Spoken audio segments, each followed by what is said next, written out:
라는 말씀의 제목으로 하나님의 은혜를 나누겠습니다. 김상현 집사님 가정은 여기로 오세요.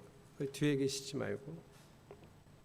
제가 어느 여자분 묵상 글에서 최근에는 쉽게 보지 못했던 묵상 글을 하나 봤습니다. 내용이 좀 어색했는데요. 제가 최근에 이렇게 말하는 아내분을 본 적이 없어서요. 그분이 뭐라고 했냐면 딸아이를 낳았는데 딸아이가 너무 사랑스러운 거예요. 당연히 내 딸이니까 사랑스럽겠죠. 그런데 이 여자분이 무슨 생각을 했냐면 나는 이 아이가 왜 이렇게 사랑스러울까? 그래서 원인을 찾은 거예요. 첫째라서 그래요. 나는 얘가 왜 이렇게 사랑스러울까? 원인을 찾았어요. 그 중에 한 원인이 뭐였냐면 이 여자분이 적은 원인이 남편을 쏙 빼닮았다. 이게 원인이었어요. 이게 제가 좀 흔히 듣지 못했던 표현이라는 거죠. 왜냐하면 남편을 쏙 빼닮았으면 대부분 밉거든요. 근데 이 여자분은 남편을 쏙 빼닮은 게 내가 저 아이를 사랑하는 이유 중에 하나구나 하고 찾았다는 거예요. 그 묵상의 결론은 이렇게 흘러갑니다. 내가 남편의 모습을 많이 닮은 딸아이를 사랑하는 것처럼 하나님의 형상대로 창조된 사람들을 사랑해야지. 하나님을 닮아서 창조된 저 많은 사람들을 내가 사랑해야지. 왜? 우리 아버지를 쏙 빼닮은 사람들이니까. 이렇게 묵상을 마무리했더라고요. 제가 오늘 말씀에서 강조하고 싶은 주제가 바로 이 부분이라 이 여자분 얘기를 했습니다. 이 강조하고 싶은 주제의 말씀은 31절입니다. 마지막 구절인데요. 같이 읽어보겠습니다. 시작. 하나님이 손수 만드신 모든 것을 보시니 보시기에 참 좋았다. 저녁이 되고 아침이 되니 엿새 날이 지났다. 오늘 설교 제목도 이 본문에 들어 있습니다. 개역 개정으로 심히 좋았다라고 번역된 그 새 번역은 참 좋았다. 히브리어로는 토브 메오드라는 단어입니다. 이 토브 메오드라는 단어는 저 김상윤 집사님 부분은 잘 기억해야 되는데요. 제가 둘째 돌 예배에 가서 이 토브 메오드로 설교를 했습니다. 참 좋았다. 한국말로 가장 가깝게 번역하라고 하면 무척이 딱 맞는 것 같아요. 무척 좋았다. 그래서 오늘 하나님의 말씀의 주제를 잘 찾아보려면 하나님이 뭘 그렇게 무척 좋아하셨을까를 찾으시면 돼요. 자, 하나님이 셋째 날에는 땅을 만드시고 보시기에 좋았다 하셨어요. 또 같은 날에 그 땅의 식물을 만드시고도 보시기에 좋았다 하셨고요. 넷째 날에 하늘에 해와 달과 별을 달아 놓으시고도 보시기 좋았다. 다섯째 날에 물고기, 여섯째 날에 새, 그리고 다섯째 날에 물고기와 새, 여섯째 날에 짐승까지 만드시고도 보시기에 좋았다 하셨어요. 근데 이번에 마지막 31절에서만 그냥 좋으셨던 하나님이 이번에는 무척이나 참 좋았다 이렇게 표현하셨으니 이게 뭘까 찾아야 돼요. 대부분의 많은 성도들이 하나님이 심히 좋았다로 한 게 사람이라고 생각하는 경향이 많아요. 왜냐하면 마지막에 만든 게 사람이니까 그동안 만든 건 보시기에 좋았고 사람을 만들어 놓고는 와 너무 좋다 이렇게 말씀하셨다고 생각하실 수 있는데요. 오늘 본문을 31절을 그냥 잘 눈으로만 보면 뭘 좋아했는지 나와 있는데요. 만드신 모든 것을 보시니 심히 좋았던 거예요. 만드신 모든 것이요. 그러면 그냥 사람도 새도 짐승도 물고기도 이런 걸 보고 야 정말 너무너무 좋구나 이렇게 그 존재 자체를 좋아하셨는가 그걸 또 살펴봐야 되겠죠. 그냥 있는 것 자체를 만들어 놓고 왜 자뻑하신 거 있잖아요. 야, 누가 만들었는데 이렇게 잘 만들었어? 이랬을 수도 있으니까 그냥 그 만든 그 존재 자체를 좋아하신 건지. 그래서 이 말씀을 풀어가고자 하면 26절, 27절을 잘 봐야 됩니다. 26절은 하나님이 사람을 만들 때 하나님의 형상을 따라 하나님의 모양대로 만들었다고 얘기합니다. 그런데 27절을 한번 읽어볼까요? 27절 시작. 하나님이 당신의 형상대로 사람을 창조하셨으니 곧 하나님의 형상대로 사람을 창조하셨다. 하나님이 그들을 남자와 여자로 창조하셨다. 여기에 나와 있는 히브리어 남자와 여자는 우리 교회에서 결혼식 했을 때 축가 많이 불렀죠. 이쉬가 이쉬아에게, 남자에게서 나왔으니 여자라 부를 것이다 하는 그 남자 여자가 아닙니다. 이쉬아가 아니라 그냥 수컷 암컷이에요. 남자 여자라는 뜻이지 아직 이쉬아는 아닙니다. 그리고 더 중요한 건 27절이 뭔가 문장이 어색하다는 거예요. 하나님이 당신의 형상대로 사람을 창조하셨으니 곧 하나님의 형상대로 사람을 창조하셨다. 어색하죠? 그냥 한 번 얘기하면 될 걸 두 번 똑같은 얘기를 했습니다. 뭘까요?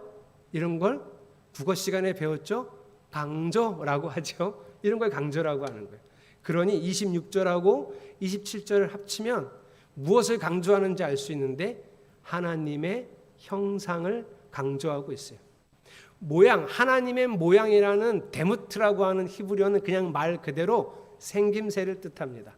아마 창세기를 썼던 유대인이 하나님의 영감을 받았을 때 아무리 생각해도 특별한 거예요. 사람이 너무 특별해. 어떻게 저렇게 서서 걸어 다니고 손과 발을 자유롭게 쓰고 언어를 구사하는 사람이 너무 특별해서 사람은 뭘 닮았을까? 하나님 닮았겠지. 그래서 데무트라고 하는 모양이라고 하는 단어를 쓴 것 같아요. 그래서 이 단어는 그리 중요하지 않습니다. 정말 중요한 건 26절과 27절에 세 번이나 반복된 형상이라고 하는 첼렘이라고 하는 단어입니다.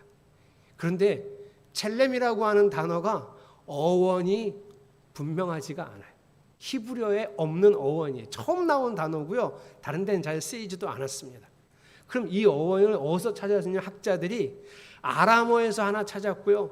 아카드어에서 하나 찾았는데 만약에 이것이 아람어 어원이라고 한다면 뜻은 이래요. 자르다, 베다라는 뜻이에요.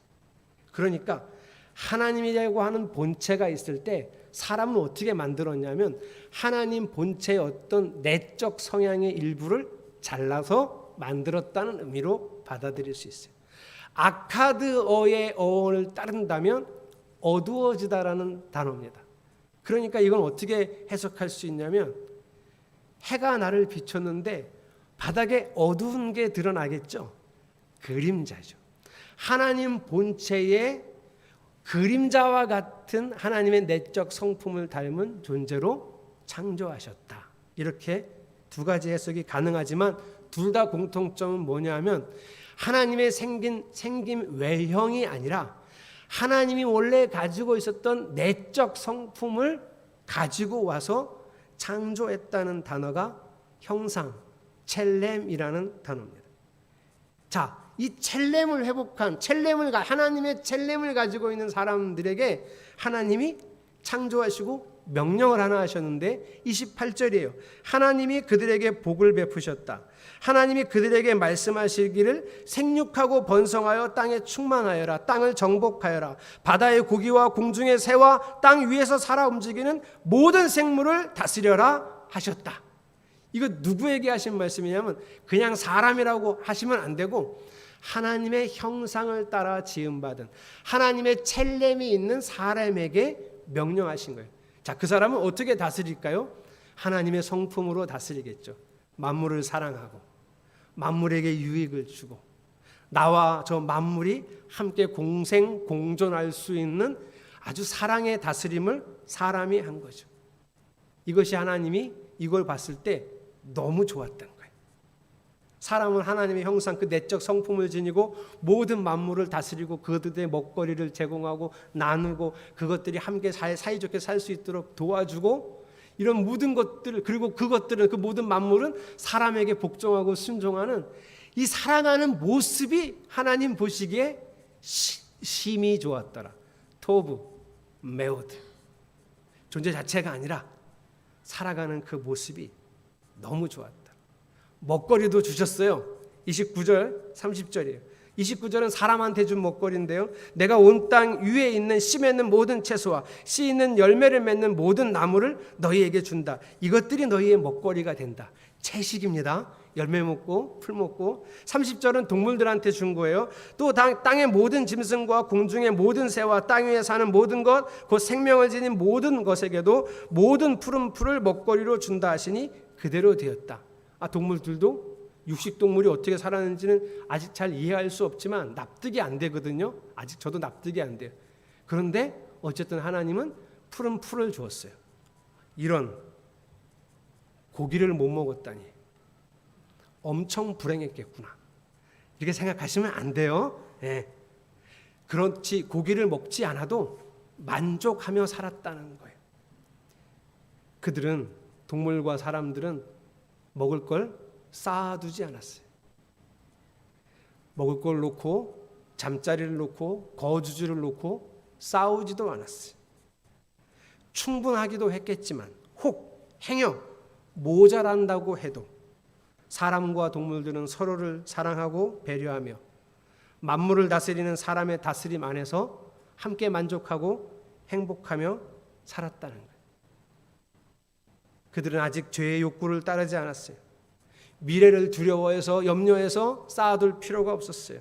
서로를 믿었으니, 서로를 의지했으니, 서로를 사랑했으니 첼렘의 소유자가 된 사람을 통하여 온 만물이 함께 행복하게 만족하게 살았습니다.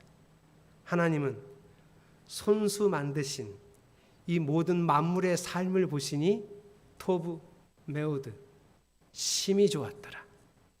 그러니 여러분 오늘 우리가 뭘 주제로 삼으면 될까요? 우리 안에도 하나님의 첼렘이 회복되는 회복의 역사가 있어야 하겠구나. 이것만 알면 됩니다. 실제 성경에 기록된 사건 중에 첼렘이 완전히 회복된 사건이 하나 있습니다. 사도행전 4장 34절 35절입니다. 먼저 이 이야기를 하기 전에 여러분 우리가 오해하고 착각하지 않도록 성령 충만에 대한 얘기를 좀 하겠습니다. 성령 충만은 어떤 상태일까?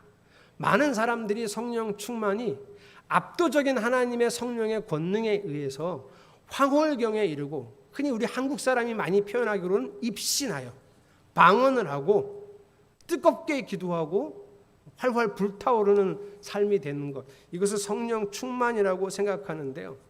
성령 충만은 성경에서 그렇게 말하고 있지 않습니다. 성령 충만은 하나님이 완벽하게 주인이 되어 있는 삶을 성령 충만이라고 해요. 그가 그렇게 뜨겁게 기도하지 않아도 눈물 그리고 온 땀으로 번복하며 기도하지 않아도 그의 삶이 하나님의 주인 되셔서 하나님을 온전히 따라가는 삶을 성령 충만이라고 합니다. 오순절의 그 성령 충만, 강압적인 아주 그리고 이 권능적인 하나님의 성령의 강림 사건이 일어나고 그때 태동한 초대교회의 모습이 4장 34절 35절이에요. 놀라운 것은 그들 가운데 가난한 사람이 한 사람도 없었다는 거예요. 여러분 이런 단어는 참 위험합니다.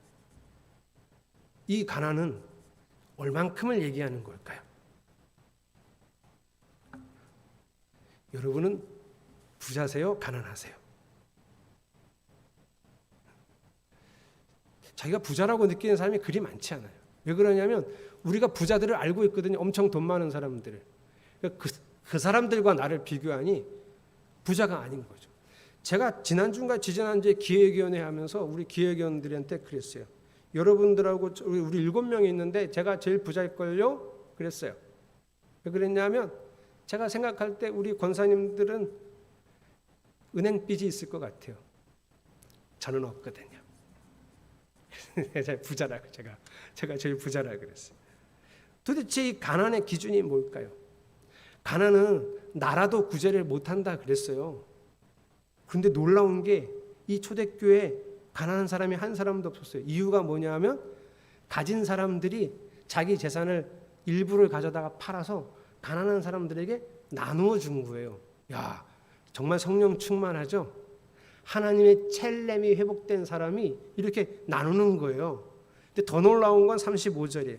사도들의 발 앞에 놓았고 사도들은 각 사람에게 필요에 따라 나누어 주었다. 사도들은 각 사람이 얼마가 필요할지 어떻게 알았을까요?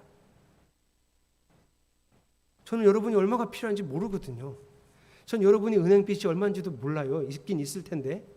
그래서 제가 만약에 예를 들어 1부 예배 때는 사람이 적어서 제가 2억이라 그랬고요. 2부 예배는 조금 많으니까 6억으로 할게요. 제가 6억을 가지고 왔어요.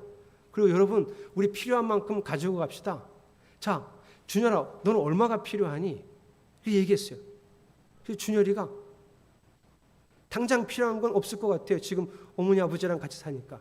근데 준열이가 생각할 때 앞으로 5년 10년 있으면 필요할 것 같아. 준열이가 필요한 걸 제가 어떻게 알죠? 그리고 준열이는 자기의 필요를 얼마라고 얘기할까요? 김상기 집사님은 얼마 필요하세요? 제가 빚을 갚아드릴까요? 빚이 얼마죠? 김상기 집사님이 빚은 별로 없는 것 같아. 근데 당장 더 뭔가 해야 될 건 많은데 그거를 할 만한 건 없어. 목사님 빚 말고 다른 거 주시면 안 돼요. 김상윤 집사님네는 안 물어볼랍니다. 무척 나올 것 같아요, 액수가. 네. 이인성 집사님은 얼마가 필요해요? 제가 그 6억을 나눌 때 자기의 필요를 필요에 따라 요구를 하는 게 얼마나 어려운 일일까요? 우리가 그게 얼마나 어려운지 작년에 경험했어요. 저는 자라오면서 단 한 번도 나라가 돈을 본 적이 없습니다. 전 국민에게 돈을. 근데 여러분 우리 다 행복했습니까? 우리 국민이 1차 재난지원금을 전 국민이 받고 오 베리굿 토브 메오드 세상에 이렇게 좋은 나라가 어디 있어? 우리가 그랬습니까? 세상 곳곳에서 불만이 터져 나왔어요. 나는 왜 이것밖에 못 받을까? 도대체 이 기준을 누가 만든 거냐? 저 사람들은 얼마를 벌고 4인 가족이고 나는 얼마를 벌고 5인 가족인데 왜 내가 저 사람하고 똑같이 받아야 되느냐? 이런 불만들이 터져 나왔어요. 이게 우리가 가진 죄의 본성이에요. 1997년, 98년에 이르러서 우리나라 IMF 터졌을 때 우리 국민이 어떻게 했습니까, 여러분? 금을 모았어요. 그때 가지고 있었어야지 내지 말고. 지금 20만 원이 넘는데 그걸 왜 냈어? 여러분이 무슨 이익을 봤어요? 그거 내고. 아이들은 저금통을 깨서 가지고 와서 줄 서서 방송국 앞에 줄 서서 그걸 냈어요. 여러분 우리나라 국민들이 그걸 내서 나라를 다시 구제하겠다고 내는데 그거 갖고 나라가 대부분 뭐 했죠? 여러분 내기만 하고 뭐 했는지 기억 못 하십니까? 은행을 살렸습니다. 기업을 살렸어요. 똑똑히 기억해 보세요, 여러분. 은행 합병하면서 은행에 돈을 주고 은행을 살렸습니다. 그럼 여러분 우리가 누군가에게 덕을 받쓰고 누군가 나를 도와줬으면 내가 회복되면 뭐 해야 돼요? 갚아야죠. 자, 은행이 국민에게 뭐라고 갚았습니까? 은행이 우리한테 갚았어요, 여러분?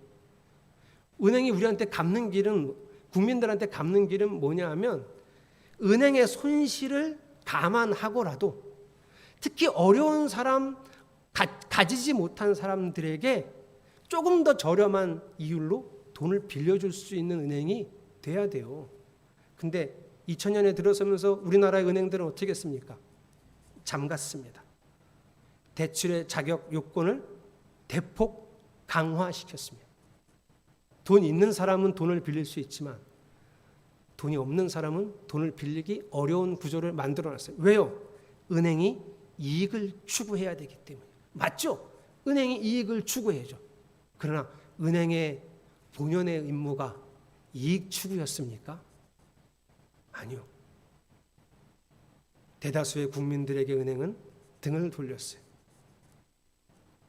왜 그럴까요? 이건 또 기업 이기주의, 공동체 이기주의. 최근에는 몇 년 전부터 국가 이기주의. 우리 나라한테 이익이 되지 않으면 아무리 좋은 정책이라도 절대 받아들이지 않아요. 기후협약, 우리나라한테 돈이 되지 않으면 그깟 기후협약 우리는 탈퇴하고 말아요. 국가 이기주의까지. 이게 첼렘이 망가진 인간의 모습입니다. 과연 우리는 하나님의 형상을 회복할 수 있을까? 여러분, 보편적인 선은 세상에 존재하지 않습니다. 누구에게나 옳은 것 말이에요. 그런 건 존재하지 않아요. 이번에 설 명절에 이슈가 되었던 하나의 기사가 있었는데 이런 기사였어요. 누가 우리 시댁 좀 신고해 주세요. 이번에 직계가족도 5인 이상 모임 금지였습니다. 적발되면 과태료를 물어야 합니다. 이런 상황에서 시댁에서 며느리에게 그래도 오라고 한 겁니다. 그걸 두고 시댁에 가기 싫어서 서로 신고하자고 한 거예요. 나는 너의 시댁 신고할 테니까 너는 우리 시댁 신고 좀 해줘. 혀를 끌끌 차게 하는 기사였습니다. 정말 못된 며느리들이죠. 그런데 다 정말 못된 며느리들이라고 말할 수 있을까요? 예를 들어 어떤 시어머니는 항상 며느리를 무시하고 가혹한 말을 했습니다. 친정 식구들을 싸잡아 욕하고 며느리를 학대했습니다. 이번에도 정부에서 5인 이상 모임은 금지한다고 했지만 시어머니는 아랑곳하지 않고 우리 집안 모두 모일 거니까 와서 음식장만 하고 설거지하라고 꼭 오라고 합니다. 네가 그거라도 안 하면 우리 집안에서 하는 일이 뭐가 있냐? 이렇게 또 막말을 하셨습니다. 코로나가 뭔 개소리냐고 막말을 하나 덧붙이셨습니다. 이런 시어머니와 며느리 관계면 아까 그 기사 혹 무조건 싸잡아 못된 며느리라고 말할 수 있습니까? 세상이 복잡하다니까요.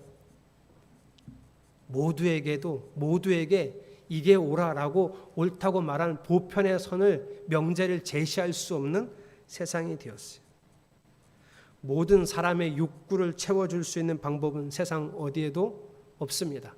그러니 나라가 정치인이 돼서 권력을 잡기 전에 야당일 때는 정권을 그렇게 비판하다가 자기가 정권을 잡으면 그렇게 못 해내는 것은 정부가 무능한 탓도 있겠지만 그보다는 더 국민들이 이기적인 욕심으로 가득 찼기 때문이에요.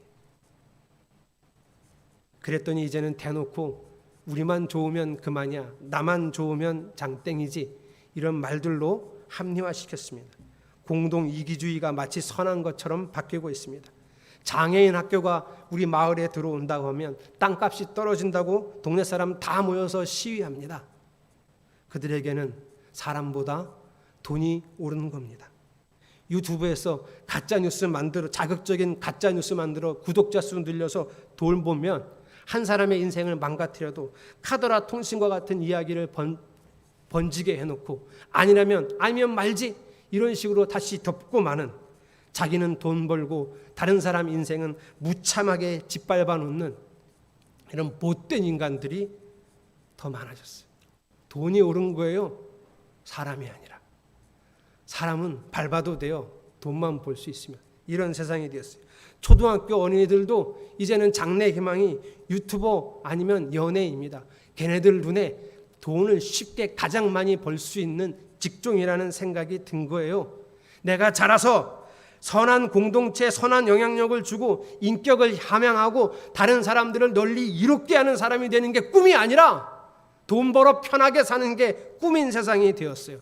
하나님의 첼렘, 하나님의 형상이 다 사라져 버렸습니다. 문제는 교회도 예외가 아니었다는 거예요.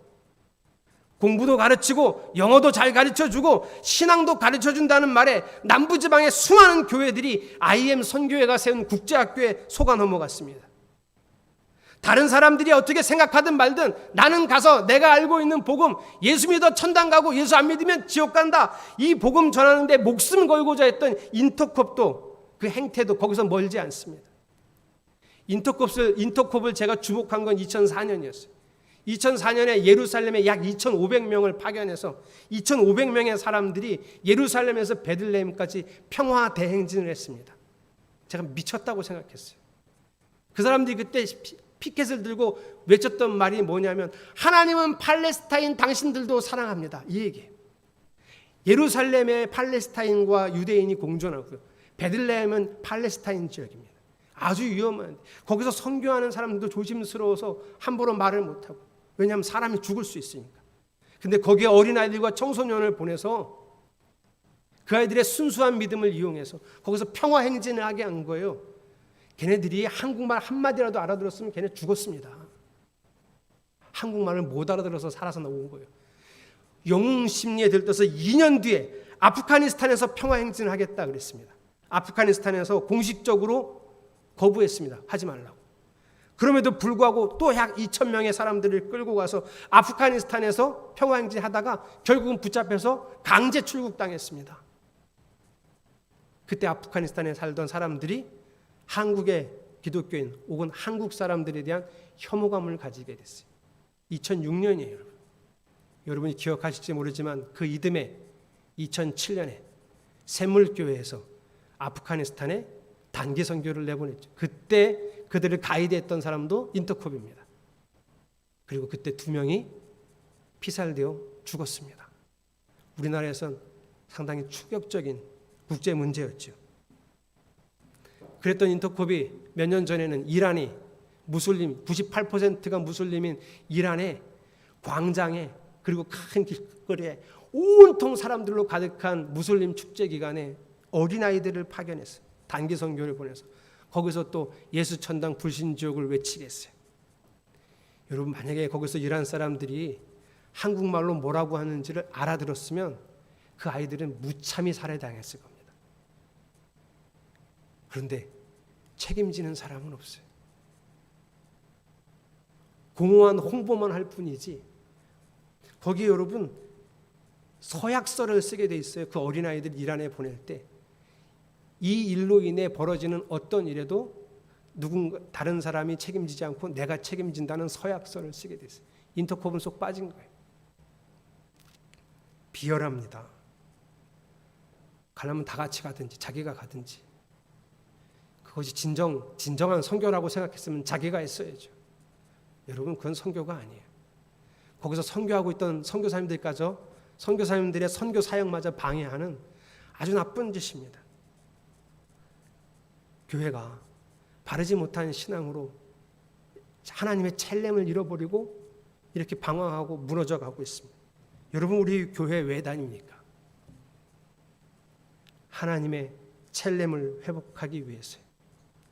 회복된 하나님의 형상으로 내 안에 우리 가정에 이 교회 그리고 세상의 한 구석에 토부 메오드의 역사를 이루어내기 위해서 우리는 교회를 다니고 믿음을 소유하고 하나님을 바라보는 거예요. 내 욕구와 내 욕심으로 살던 나라는 사람이 하나님의 공의와 하나님의 사랑으로 살게 되는 것이 우리가 교회를 다니는 목적입니다. 지금 우리가 사는 이 세상에서는 누구나 만족할 만한 정책, 누구나 다 만족할 만한 것들을 이루어내는 것은 불가능합니다. 그러나 불가능하다고 거기 머무르지 않고 하나님 나라를 꿈꾸며 내가 사는 삶의 어떤 구석에서라도 하나님의 토부 메오드를 이루어내려는 우리의 열정, 우리의 간절함, 우리의 소망, 우리의 열망이 결국은 우리 안에 다 이루어내지 못하는 그 불만족으로 인하여 결국은 하나님이 완전하게 이룰 그 새 하늘과 새 땅을 간절히 사모하게 하는 믿음의 본질을 갖추게 하는 거예요. 우리는 그래서 교회를 다니고 우리는 그래서 성경을 읽고 그래서 하나님의 첼렘이 회복되기를 소망합니다. 어떻게 하면 하나님의 첼렘이 회복될 수 있을까요? 이게 제일 중요하죠. 어떻게 하면 하나님의 첼렘을 회복합니까? 하나님을 매일 만나야 합니다. 다른 방법은 없어요. 첼렘은 배워서 회복하는 게 아닙니다. 첼렘은 공부해서 회복되는 게 아닙니다. 첼렘은 하나님을 경험해야 회복하는 겁니다. 그러므로 첼렘을 회복하려면 하나님을 만나야 하고 경험해야 하고 그래서 경험을 어떻게 하는지 모르기 때문에 우리가 성경을 묵상하고 묵상한 성경으로 기도하는 거예요. 사랑하는 성도 여러분, 하나님은 그때 다 만들어 놓고 그들이 사는 모습을 보면서 참 좋다, 너무 좋다 하셨습니다. 그리고 오늘날도 우리의 삶 전부는 아니겠지만 우리가 그렇게 살지 못하니 우리의 삶 전부는 아니겠지만 우리의 삶의 일부를 보시면서 참 좋다, 참 좋다 하셨으면 좋겠습니다. 하나님이 우리 교회의 삶의 전부는 아니지만 우리 교회의 어느 일부분을 보고서 야, 내가 정말 잘 만들었구나 교회를. 무척이나 좋구나 하셨으면 좋겠습니다. 그 첫 발자국이 성경을 읽는 것이고 기도하는 것이고 거기서 하나님이 얼마나 큰 사랑으로 나를 만들고 이 세상을 사랑하셨는지를 깨닫는 것입니다. 오늘도 예수 그리스도의 그 사랑을 찬양하고 경배하며 우리 안에 첼렘이 회복되기를 함께 소망했으면 좋겠습니다. 우리 그 사랑 얼마나 함께 찬양하겠습니다.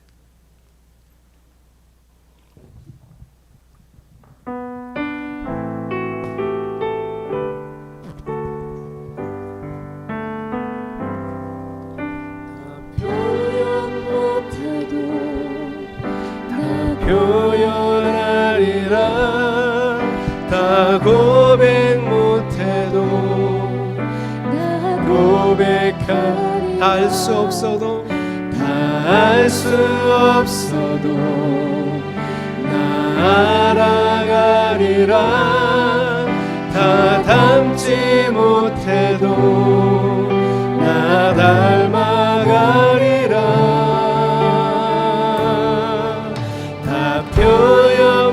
나 표현하리라 나 표현하리라 다 고백 못해 나 고백하리라 나 고백하리라 다 알 수 없어도 나 알아가리라 다 닮지 못해 나 닮아가리라 나 닮아가리라 그 사랑 얼마나 아름다운지 아멘 그 사랑 얼마나 날 부욕해 하는지 그 사랑 얼마나 크고 놀라운지를 그 사랑 우리가 주님의 사랑을 경험하고 하나님의 첼렘을 회복하기 원합니다. 할렐루야. 그 사랑 얼마나 아름다운지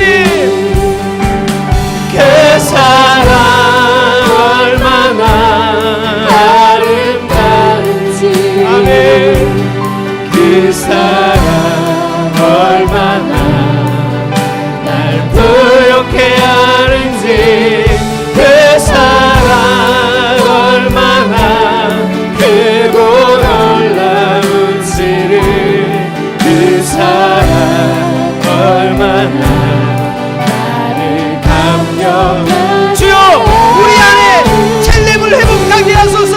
그 사랑 얼마나 그 사랑 얼마나 아름다운지 그 사랑 얼마나 날 부욕해 하는지 아멘 그 사랑 얼마나 크고 놀라운지를 그 사랑 얼마나 나를 감격하게 하는지 그 사랑 얼마나 그 사랑 얼마나 아름다운지 그 사랑 얼마나 그 사랑 얼마나 날 부욕해 하는지 날 부욕해 하는지 그 사랑 얼마나 크고 놀라운지를 크고 놀라운지 할렐루야. 우리 주님을 찬양합니다. 그 사랑 얼마나 나를 감격하게 하는지 우리가 매일 주를 만나 하나님 형상이 회복되기를 원합니다. 우리 통성으로 기도하겠습니다. 할렐루야. 주여 주님은 그때 그들을 보시고 만물을 보시고 참 좋다 너무너무 좋다 도무 메우듯 주님은 감격하며 만족해 하셨습니다. 그리고 선악과를 먹은 그 이후로 모든 인간들이 죄악에 빠져 살아가는 동안 주님은 참 좋다 할 만한 일들을 그리 겪지 못하셨습니다. 주여 이제 우리가 참 좋다 할 만한 일들을 만들어내기 원합니다. 물론 그것도 주의 힘으로만 할 수 있습니다. 주여 우리가 이 땅에 살아가는 동안 포부 메우드의 역사를 일으켜내게 하소서. 온전히 다 이루어내지 못해도 일부라도 부분이라도 포부 메우드의 역사를 경험케 하소서. 그래서 우리의 마음에 날마다 쌓여가는 저 하늘 새 땅과 새 하늘에 대한 간절한 영혼과 소망이 우리 안에 더욱 넘쳐나도록 이끌어 주시옵소서. 주의 사랑을 경험케 하소서. 만나게 하소서. 할렐루야. 그 사랑 얼마나 아름다운지 그 사랑 얼마나 날 부욕해 하는지. 할렐루야. 그 사랑 얼마나 크고 놀라운지를 그 사랑 나를 감격하게 하는지. 나를 감격하게 하는지. 주여, 우리가 매일 주를 만나 무너지고 잃어버렸던 하나님 형상 회복하게 하소서. 우리가 매일 주의 사랑을 경험하면서 떨어뜨리고 다 무너뜨렸던 하나님의 형상 회복하게 하소서. 그래서 우리의 삶의 한 구석이라도 주님이 보시며 참 좋구나 할 만한 삶이 되게 하여 주시옵소서. 예수 그리스도의 이름으로 간절히 기도드렸습니다. 아멘. 봉헌하겠습니다. 11조 김삼기 허정아 집사님.